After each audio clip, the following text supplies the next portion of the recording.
Hello friends, how are you? Welcome back again on English Ocean. आज की video में हम डिस्कस करेंगे एस्टेट इंग्लिश के previous year questions with answer and explanations. तो video बहुत यूज़फुल होने वाली है। अगर आप इस साल एस्टेट अपीयर करने वाले हैं तो ये वीडियो टीजीटी इंग्लिश वाले स्टूडेंट्स के लिए भी और जो जनरल पार्ट में इंग्लिश आती है उसके लिए भी इक्वल इम्पॉर्टेंट है।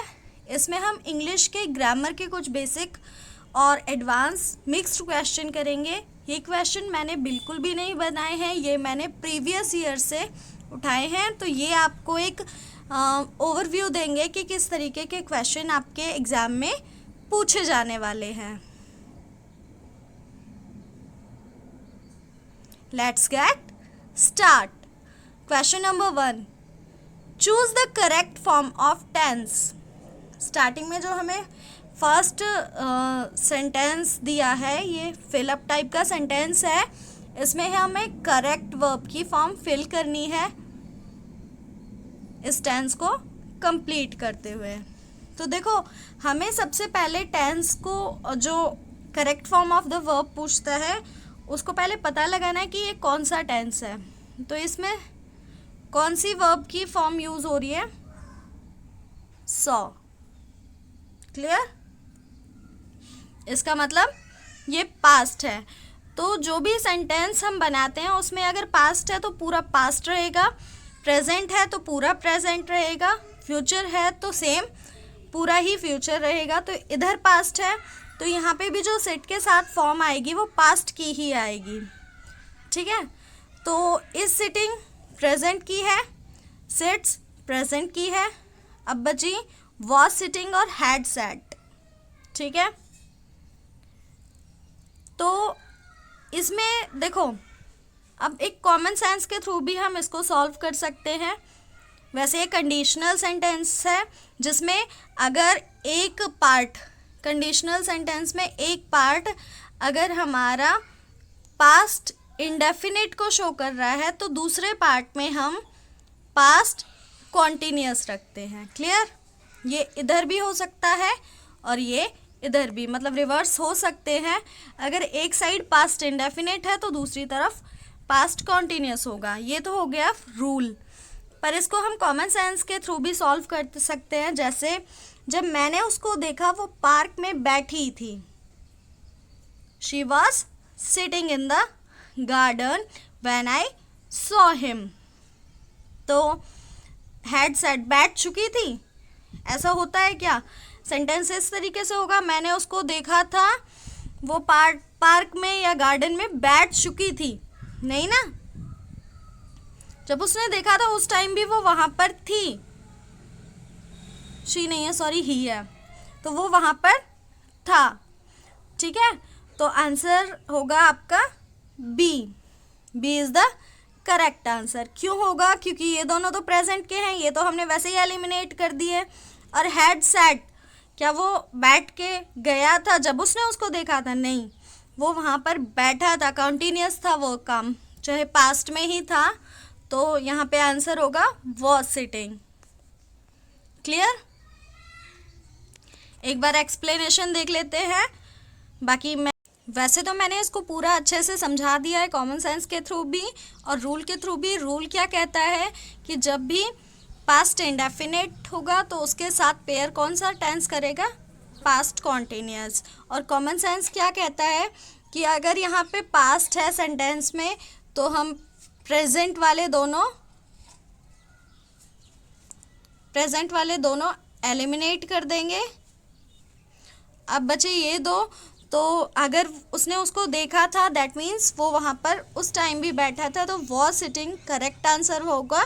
हैड सैट का मतलब है कि उस टाइम नहीं था, बैठ चुका था। क्लियर? एक बार इसकी एक्सप्लेनेशन देख लीजिए। This sentence indicates a continuous action in the past. ये कॉन्टिन्यूअस एक्शन, अभी मैंने आपको बताया था ना कि वो बैठा था उस टाइम भी जब उसको देखा गया था। When another action occurred, continuous action हुआ था जब दूसरा एक्शन हुआ था, देखने वाला एक्शन हुआ था, उस टाइम एक कॉन्टिन्यूअस एक्शन चल रहा था। thus the past continuous tense is appropriate. तो past continuous tense यहाँ पर appropriate होगा. Clear?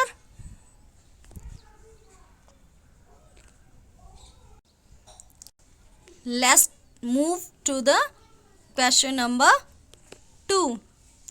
Identify the part of speech in unfortunately he failed. Unfortunately he failed में हमें parts of speech बतानी है. इसमें जो इटैलिक हो रखा है वो है अनफॉर्चुनेटली, यानी कि हमें बताना है कि अनफॉर्चुनेटली कौन सा पार्ट्स ऑफ स्पीच है.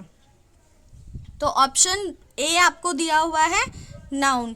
क्या अनफॉर्चुनेटली किसी भी ऑब्जेक्ट का नाम है? दुर्भाग्यवश नहीं ना, तो ए इज नॉट आवर आंसर. क्या ये नाउन की जो वो बता रहा है, विशेषता बता रहा है नाउन की? अगर वो एक बार फेल हो गया दैट मीन्स वो अनफॉर्चुनेट है? नहीं, तो ये एडजेक्टिव भी नहीं है. वर्ब है अनफॉर्चुनेटली, कोई क्रिया है दुर्भाग्य? नहीं, तो हमारा करेक्ट आंसर क्या होगा? एडवर्ब. और इसको हम ऐसे भी सॉल्व कर सकते हैं कि वो फेल हुआ था, ये एक अनफॉर्चुनेट एक्शन था. ठीक है, तो अनफॉर्चुनेटली वो फेल हो गया, तो इसने किसको मॉडिफाई किया? फेल वर्ब को. क्लियर? तो ये क्या है? एक एडवर्ब. जो वर्ब को मॉडिफिकेशन देता है वो एडवर्ब होता है. एडवर्ब वर्ब को भी मॉडिफिकेशन देता है, एडजेक्टिव को भी और दूसरी एडवर्ब को भी, जबकि एक एडजेक्टिव सिर्फ नाउन को मॉडिफाई करता है, नाउन प्रोनाउन को. Clear? Unfortunately modifies the entire sentence action as an adverb. ठीक है, इसने वर्ब को मॉडिफाई किया, इसलिए क्या है? Adverb. Question number 3. Fill in the blanks with the correct article. इसमें हमको करेक्ट आर्टिकल भरना है. तो ही इज़ यूरोपियन. इसमें मोस्टली हमें क्या सिखाया जाता है कि जब भी ए, ई, आई, ओ, यू देखना है तो हमें क्या लगाना है? एन. बट ये अनफॉर्चुनेटली आपको बहुत गलत मेथड बताया गया है. ऐसे इसको सॉल्व नहीं करना. हमें किस पे ध्यान देना है? साउंड पे. किस पे? साउंड पे. अगर साउंड कॉन्सोनेंट है तो ए आएगा, वाल साउंड है तो एन आएगा. क्लियर? अब यूरोपियन में साउंड किसकी आ रही है? यह की. यूरोपियन है ना, तो यह जो है ये वाल है या कॉन्सोनेंट है? स्वर है या व्यंजन है? व्यंजन है ऑफ कोर्स. तो इसके साथ क्या आएगा? ए. यहाँ पे बच्चे गलती करते हैं, ई देखते हैं और क्या लगाए आते हैं? एन. तो आपको वो गलती नहीं करनी. आप आर्टिकल फिल करते वक्त क्या ध्यान देंगे? Sound.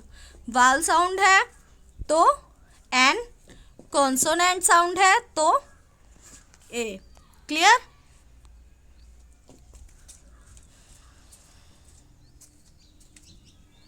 Although European starts with a vowel, it sounds like European.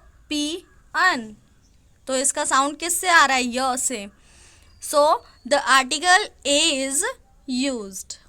Question number 4. Choose the synonym of enormous. Enormous का synonym बताना है.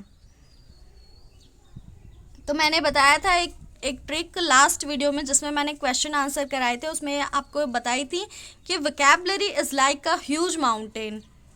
हम पूरी कवर कर लें, it is not possible. Although हमें कोशिश करनी है कि मैक्सिमम हम कवर कर पाएँ, पर जितनी करते हैं उसके साथ प्रॉपर हमें अपना माइंड यूज़ करना है और क्वेश्चन को छोड़ के नहीं आना. एशर्ट में कोई नेगेटिव मार्किंग नहीं है. तो गलत करने पर भी मार्क्स कटेंगे नहीं, तो ज़रूर फिल करके आएंगे। तो इसके लिए एक ट्रिक ये है कि नेगेटिव और पॉजिटिव टैग वर्ड देखते हुए ऑड वन आउट निकाल लेना। First is tiny, second weak, huge, average. Tiny मतलब छोटा, वीक मतलब कमज़ोर, एवरेज ठीक ठाक। अब इसमें ऑड वन आउट क्या निकल के आया? ह्यूज। ह्यूज माने विशाल, ठीक है। तो ये तीनों किसी ना किसी तरीके से स्मॉल को डिनोट कर रहे थे। फर्स्ट, सेकंड और फोर्थ स्मॉल को डिनोट कर रहे थे कहीं ना कहीं, तो हमने ऑड वन आउट के थ्रू आंसर निकाला ह्यूज। बिल्कुल करेक्ट आंसर होगा ये। इनॉर्मस क्या होता है? Extremely large. So huge is the correct synonym of the enormous. Question number 5. Identify the antonym of artificial. Artificial का antonym बताना है। Antonym मतलब opposite. Solid, real, factual या natural. Artificial का तो सबको पता होगा, जो दिखावटी होता है वो artificial, जो natural है यानी कि प्राकृतिक, ठीक है। तो इसका अपोजिट होगा natural. Artificial, man made, natural, God made. Question number 6. Which of the following option is the correct indirect form of the given sentence? एक सेंटेंस आपको दिया है, इसकी इनडायरेक्ट फॉर्म बतानी है। ही सैड आई एम अनवेल, ठीक है। बहुत आसान सेंटेंस है। ही एज इट इज रहेगा।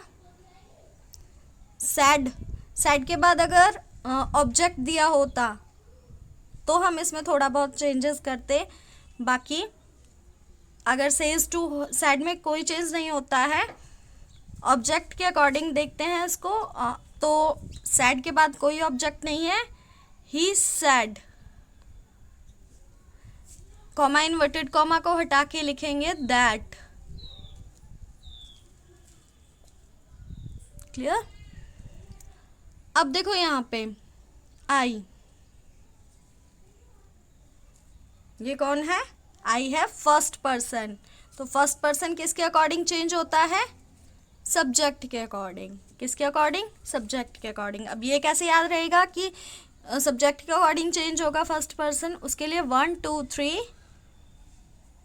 एंड SON, 1 2 3 सन। तो फर्स्ट पर्सन सब्जेक्ट के अकॉर्डिंग चेंज होता है, सेकंड पर्सन ऑब्जेक्ट के अकॉर्डिंग चेंज होता है, थर्ड पर्सन नो चेंज, उसको एज इट इज लिख देते हैं। तो यहाँ पे ही सेड दैट तक हो गया था। फर्स्ट पर्सन है आई, ये कहने वाला है, तो ये होगा सब्जेक्ट के अकॉर्डिंग चेंज। तो आई क्या बन जाएगा? ही, ठीक है।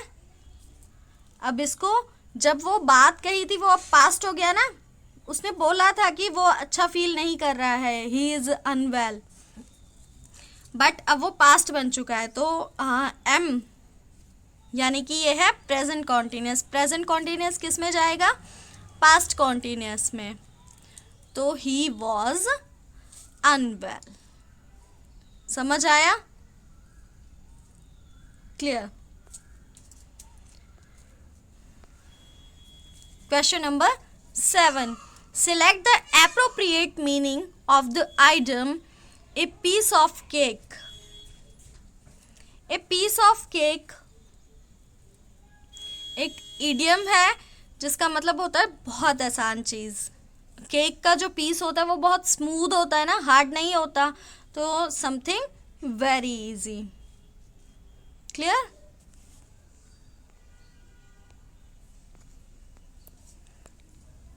केक वॉक आएगा तो वो भी इजी के लिए ही यूज़ होगा। अगर समथिंग लाइक केक वॉक, तो वो भी एक ऐसा काम जो बहुत आसानी से हो सकता है। Question number 8. Which word is correctly spelled? इसमें एक वर्ड आपको दिया है, उसकी स्पेलिंग इन्होंने 4 तरीके से लिखी हुई है। आपको बताना है कौन सा बिल्कुल करेक्ट है। तो एकोमोडेट वर्ड दिया है, तो ये तो आपको वैसे भी याद हो गया होगा, जीन पियाजे, वाइगोत्स्की, इन्होंने रटा दिया होगा ना। सीडीपी में आता है एकोमोडेट, लर्निंग को हम एकोमोडेट करते हैं। तो इसकी करेक्ट स्पेलिंग डबल सी और डबल एम वाली रहेगी, याद रखना, ठीक है। तो correct answer is the C, ACCOMMODATE, double C और डबल एम को याद रखना। Question number 9, fill in the blanks with a suitable preposition. Suitable preposition लगानी है।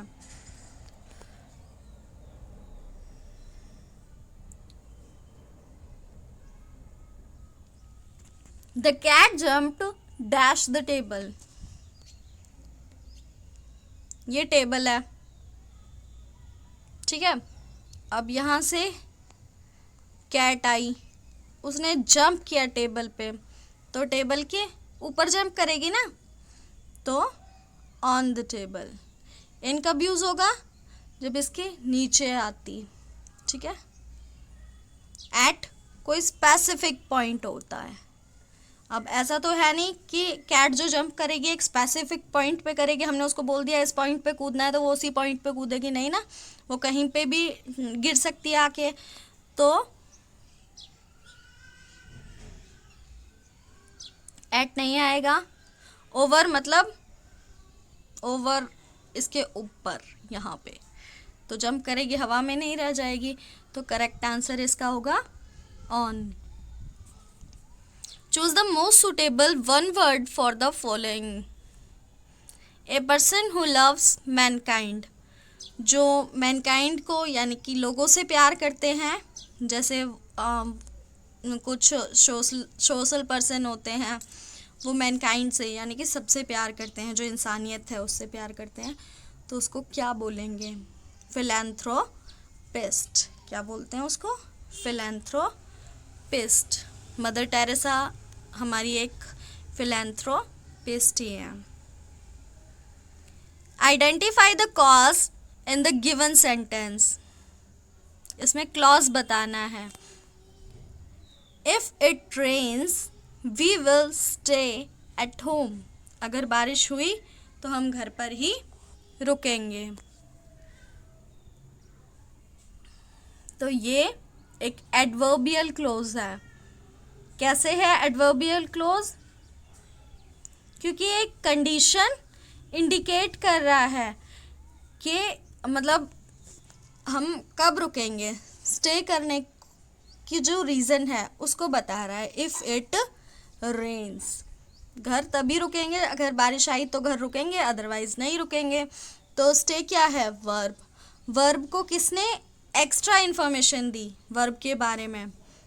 If it rains. तो ये कौन सा क्लॉज होगा? Adverbial clause. Select the correct passive from the sentence. इसका करेक्ट पैसिव बताना है। Who wrote this book. ठीक है, तो सबसे पहले तो हु को बना दो बाय हुम। हु किस में चेंज होगा? By whom. अब ऑब्जेक्ट को सब्जेक्ट बनाएंगे। This book. Clear? Bye whom this book. ठीक है। रोट, तो इसमें जो सेंटेंस है ना वो थोड़ा आगे चला जाता है। तो अगर पास्ट इंडेफिनिट है तो वो पास्ट कॉन्टिन्यूस हो जाएगा। जब भी हम एक्टिव पैसिव वॉइस करेंगे तो सेंटेंस एक लेवल ऊपर चला जाता है। जैसे प्रेजेंट इंडेफिनिट के बाद कौन सा टेंस आता है? Present continuous tense. तो इसमें है रोट यानी कि पास्ट इंडेफिनिट। तो ये किस में चेंज होगा? पास्ट कॉन्टिन्यूस में, इसके बाद वाले सेंटेंस में। तो वॉज रिटन आएगा, तो यहाँ पे हमने लिखा रिटन। ठीक है, समझ जाना। By whom this book written. अब हेल्पिंग वर्ब कहाँ लगती है? WH के बाद, तो यहाँ पे आएगी हेल्पिंग वर्ब। हो गया sentence complete. By whom was this book written? ठीक है, B is the correct answer. Question number 13, fill in the blank with the correct conjunction. इसमें हमें करेक्ट कंजक्शन लगाना है। तो देखो, he is rich, he is not happy. इसमें दो कंट्रास्ट सिचुएशन है ना, वो अमीर है फिर भी खुश नहीं है। तो अमीर होने के बाद तो हमें लगता है कि सारी खुशियाँ आ जाएंगी, बट एक कंट्रास्ट यहाँ पे दिख रहा है, तो कंट्रास्ट को शो करता है बट। ठीक है, so the correct answer is but. What is the meaning of phrasal verb look after? Look after का मीनिंग क्या होता है? किसी की देखभाल करना। देखभाल करने को हम क्या बोलते हैं? Look after, to take care of. Clear? Choose the correct plural form of child. Child की करेक्ट प्लूरल फॉर्म कौन सी है? Children. C is the correct answer. Question का जो लेवल है वो ना तो मॉडरेट है ना बहुत एडवांस है।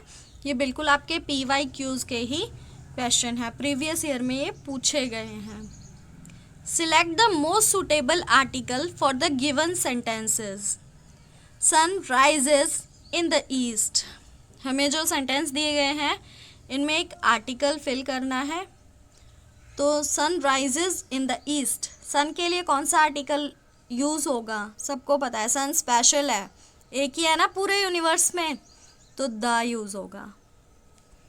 ठीक है, अगर आपको वीडियो अच्छी लग रही है तो लाइक कीजिए, चैनल को सब्सक्राइब कीजिए ताकि ऐसी ही वीडियोस आपको मिलती रहें, और अपने फ्रेंड्स के साथ शेयर कीजिए ताकि वो भी कुछ नया सीख पाएँ। Question number 17, identify the kind of noun for the underlined word in the given sentences. इसमें हमें बताना है कि ये नाउन का कौन सा टाइप है। इसमें अंडरलाइन नहीं किया हुआ, मैं कर देती हूँ। ऑनेस्टी को बताना है ये कौन सी नाउन है। तो कलेक्टिव होती है जिसमें एक ऐसा ग्रुप हो जो हम तोड़ नहीं सकते। Common group. प्रॉपर हमने जब किसी के बारे में बताया। एब्स्ट्रैक्ट है ऑनेस्टी, वो नाउन जिसको हम देख नहीं सकते, सिर्फ फील कर सकते हैं। ईमानदारी को देखा है नहीं, बस फील करते हैं। तो ये कौन सी है? Abstract noun. What is the verb form of beautiful? Beautiful noun है, तो इसकी वर्ब क्या हो गई? ब्यूटीफाई, खूबसूरत बनाना। Choose the correct sentence. इनमें से करेक्ट सेंटेंस बताना है। देखो, फर्स्ट सेंटेंस है ईच ऑफ द बॉय। यहाँ पे ये गलती हो गई, बॉय आ गया। ईच ऑफ द बॉय, जब हम प्रत्येक बता रहे हैं तो बहुत सारे लड़के होंगे, उनमें से हम एक एक के बारे में बात कर रहे हैं, प्रत्येक लड़का है ना, तो बहुत सारे होंगे तो एस क्यों नहीं लगाया? बॉयज़ होना चाहिए था। अब सेकंड में मैम यहाँ पे तो बॉयज़ भी लिखा है, फिर ये गलत क्यों है? क्योंकि इसमें आर लगा हुआ है। जब हम प्रत्येक की बात कर रहे हैं तो आर क्यों आएगा? प्रत्येक की बात कर रहे हैं तो सिंगुलर वर्ब आएगी। ठीक है, तो ये भी कट कर देते हैं। इसमें भी प्लूरल वर्ब है, इसमें सिंगुलर नाउन है इसलिए कट कर दिया। Option D is the correct answer, क्योंकि इसमें प्लूरल नाउन और सिंगुलर वर्ब यूज़ हुई है। Which of the following is a compound sentence? इनमें से कंपाउंड सेंटेंस कौन सा है? सेंटेंस तीन तरीके के होते हैं, सिंपल, कंपाउंड और कॉम्प्लेक्स। ठीक है, जो सिंपल सेंटेंस होगा उसमें एक सब्जेक्ट और एक ही प्रेडिकेट होगा। ठीक है। उसके अलावा दूसरा होता है कंपाउंड। इसमें दो इंडिपेंडेंट सेंटेंस होते हैं, उनको कंजक्शन ने जोड़ा होता है। लेकिन जो कॉम्प्लेक्स सेंटेंस होता है उसमें एक सेंटेंस इंडिपेंडेंट होता है और एक डिपेंडेंट होता है, ठीक है, वो उस पर डिपेंड करता है। तो यहाँ पर हमें कंपाउंड सेंटेंस बताना है। तो although it rain I went out, ये तो इस पर डिपेंड हो गया ना कि बारिश थी फिर भी मैं बाहर गया, तो ये है complex. I went out because it रेन्ड, ये भी डिपेंड कर रहा है। तो it rained and I went out, it रेन्ड बारिश हो रही थी और मैं बाहर गया। इसमें कोई भी सेंटेंस किसी दूसरे पे डिपेंड नहीं कर रहा, दोनों सेंटेंस इंडिपेंडेंट हैं और दोनों को एक कंजक्शन ने जोड़ा है। तो इसका करेक्ट आंसर होगा सी। ओके, इसके साथ आज हमारे 20 क्वेश्चंस कंप्लीट हुए। अगर वीडियो अच्छी लगी है लाइक कीजिए, शेयर कीजिए, चैनल को सब्सक्राइब कीजिए और PYQs की सीरीज़ के लिए जुड़े रहिए इंग्लिश ओशन से।